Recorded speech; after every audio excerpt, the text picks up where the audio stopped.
Aries, welcome, welcome. Tingnan natin kung sino yung parating ngayong August. Ano yung mensahe sa love life mo? Give me the message for Aries. Kamusta ang puso ni Aries ngayong August? Give me the message. Kamusta ang puso ni Aries ngayong August? So, meron ditong spiritual. Give me the message. Kamusta yung puso ni Aries ngayong August?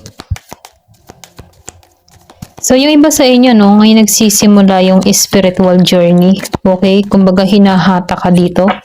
Pwede rin sabihin na bago dumating sa'yo yung tama or yung true love mo, no, kailangan mo munang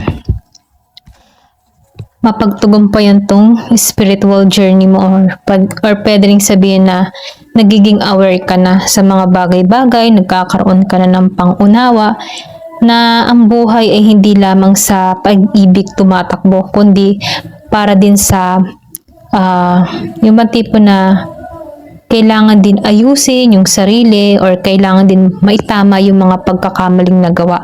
Okay? Ito lang yung nafe-feel ko. Pero ganun pa man meron ka ditong lumabas na connection. So, meron ditong parating. Pwede rin yung ang ma-attract mo dito ay tulad mo, okay?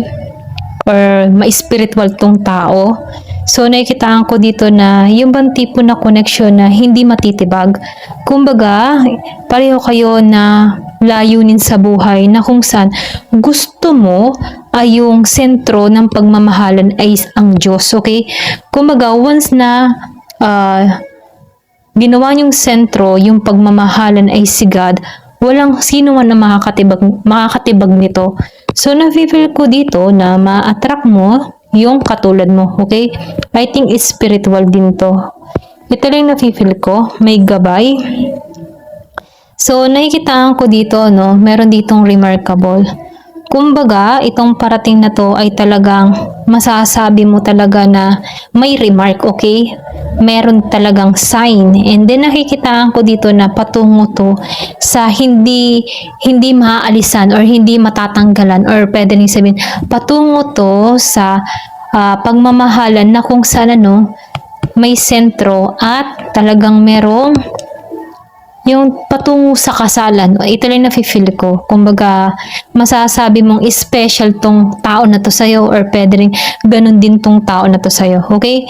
So, nakikitaan ko dito, meron ditong ikakasal challenge. So, nakikitaan ko rin dito na sinubo ka. Okay?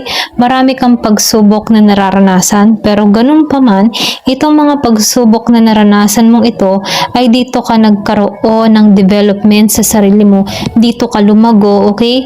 Dito mo nalaman yung pagpapahalaga sa sarili mo.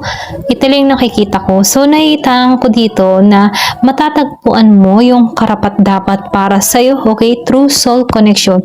Na kung saan meron ditong pagsubok, okay? Kumbaga, itong relasyon nyo ay susubukin kung hanggang saan kayo kakapit sa bawat isa. Ito lang na-feel ko.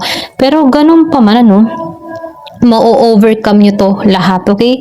I think new person to. Kung single ka man ngayon, or pwede rin naghahanap ka ngayon ng bago, or kung ikaw man ay hiwalay sa asawa. So, nafe-feel ko dito pwedeng challenge yun, okay? Pero nafe-feel ko dito na meron ditong pag-aayos, okay? Sa iba. Hindi halos lahat, Ito lang yung nakikita ko. Sinubok tong relasyon na to. Pero ganun pa man, meron ako nakikita ditong pagbabago or pwede rin humihiling ka dito ng bago na kung saan, may spiritual. Kumbaga, pareho kayo ng layunin sa buhay. So, meron ditong telepathic. So, nakikitaan ko dito, malapit na to, patungo sa'yo. Ito lang yung mensahe, So, nakikitaan ko dito na meron ditong synchronicities. I think meron dito kang katiling na past person. Okay, kasi telepathic, kinakausap ka nito sa pamamagitan ng isip, okay?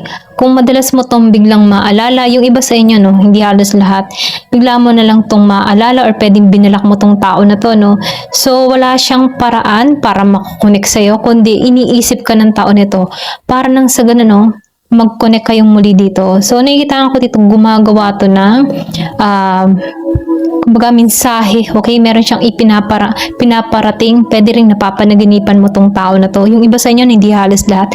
Meron ka ditong past person, pwede rin nagkaroon dito ng paggising sa connection nyo, yung iba sa inyo, and then kung ikaw naman ay isang single, nafe-feel ko dito na challenge. May challenge, okay, na kailangan ma-overcome tong relasyon na to. Kumbaga susubukin kung hanggang saan kayo kakapit sa bawat isa. Okay, so tingnan pa natin dito, no, kung ano pa yung karagdagang mensahe. Give me the message. Sino ang parating, okay? Ngayong August. Give me the message. Give me the message. Sino yung parating na magmamahal sa'yo ngayong August? Pwedeng kilala mo na to at pwedeng hindi naman. Pwedeng bagong tao. Dating. So, I think, yung iba sa inyo, new person, kung single ka, meron kang makikilala dito. Kumbaga, itong tao na ito ay mangingibig talaga. Kumbaga, may pagkaromantiko. Kung hindi mo naranasan na ligaw-ligawan, so nafe-feel ko dito, meron ditong tao na liligawan ka ng masinsinan. Okay, meron dito, pinanganak ng 8. Kaya, pwedeng meron ka nakakausap online, yung iba sa inyo. Reparenting yourself. So, nakikita ko dito yung transformation na nangyayari at naganap sa'yo. Kumbaga, pinapangalagaan mo na yung sarili mo. Hindi mo na hinahayaan na masaktan kang muli. Kumbaga, ikaw to nung kabataan mo. And then, ito yung parang, kumbaga, andito ka sa stage na to, and then ito yung future mo. Okay? Kumbaga, tinuturuan ka dito ng future mo na ingatan mo yung sarili mo. Okay? Ito rin nakikita ko. So, meron ditong transformation na nangyayari. Meron kang kahilingan na matutupad. May paglago. Okay? So, nafe-feel ko dito na yung pag-aalaga mo sa sarili mo, ito yung nagdudulot sa'yo kung bakit patungo to, kung bakit na-attract mo yung true soulmate mo dito. So, the more na inaalagaan mo yung sarili mo, the more na totoo yung parating sa'yo. So, worthiness, alam mo kasi yung halaga mo. Okay? Alam mo kung hanggang saan at hanggang kailan ang limitasyon mo para sa sarili mo. So, nakikitaan ko dito na meron kang kini-create na bago. Okay? Or pwede rin meron kang gustong gawin para sa sarili mo. So, nakikitaan ko dito, natutunan mong irespeto yung sarili mo, okay? Or pwede rin sabihin na binibigyan ka dito ng mensahe na irespeto yung sarili. Huwag mong hayaan na bumigay ka ng bumigay, okay? Huwag mong hayaan na makuha nila yung gusto sa'yo, okay? Kumbaga, the more na nagiging kang maingat sa sarili mo, the more na maganda yung mangyayari sa'yo. Okay? Ito lang nafe-feel ko, self-respect. Kumbaga, nafe-feel ko dito na bago mo marating tong castle, kailangan mo muna dito ng kumbaga, ma-overcome itong mga pagsubok na kinakaharap mo. Hindi man tuwid yung daan na tinatahak mo, pulos pagsubok, pero ginagabayan ka dito. Pwedeng alam mo kasi kung paano mo irespeto yung sarili mo. Kasi hindi halos lahat ng mga nakikilala ay totoo. Okay? Totoo yung layunin. Okay? So, nafe-feel ko dito may gabay ka. Yung iba sa inyo. Meron ditong 35 years old. Merong pinanganak nung 25, 8 at 28. Okay? So, meron ka dito na manifestation. So, meron kang hinihiling dito. So, nakikita ko dito yung paghiling. Open yung heart chakra mo, crown chakra mo. And then, nakikita ko rin dito, root chakra. So, meron ditong message para sa'yo. So, nakikita ko dito yung chakra mo. So, nakikita ko dito yung happiness na naghihintay sa'yo, okay? Kumbaga, meron kang hinihiling, meron kang minamanifest. Makakamit mo to, okay? Once na nagkaroon ka dito ng focus sa hinihiling mo. So, kailangan mo muna dito ma-overcome tong lahat ng mga pagsubok na kinarap mo. Kung ikaw may nasaktan before, so, nakikitaan ko dito na turuan mo na alagaan yung sarili mo, pahalagahan yung sarili mo, at irespeto yung sarili mo. Kasi ma-attract mo yung tamang tao. Nang sa ganun, may haharap mo yung sarili mo dito sa tao na malinis at walang mali, okay? Kumbaga, Kumbaga, haharap ka ng totoo dito sa tao na to. Kasi parating to eh, spiritual, okay? Pareho mo, okay? Ito lang na-feel ko. So, tingnan natin dito, no, kung ano pa yung mensahe. Give me the message. Ano yung message sa'yo?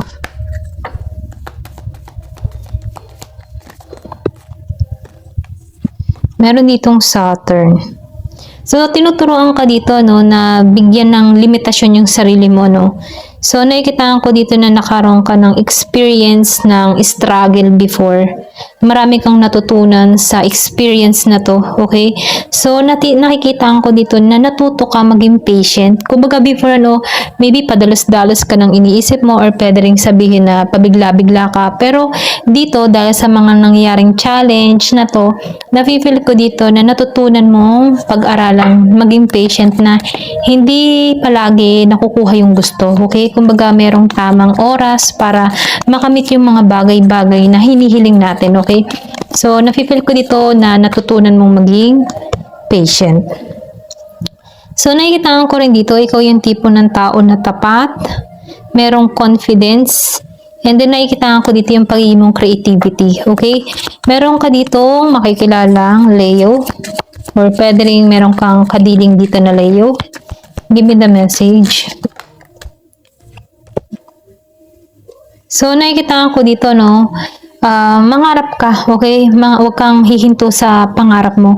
Kasi nakikita ko dito na once na nangangarap ka, may paglago, okay? Itataas ka dyan.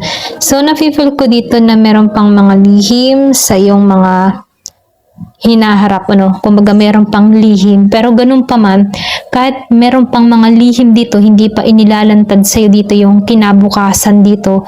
Nakikitaan ko dito yung positive na magaganap sa'yo. Kaya mangarap, maging clear ka sa vision mo, sa gusto mong mangyari at marating, okay? So, magtuon ka lang dito. House 2. So, nakikitaan ko rin dito, no?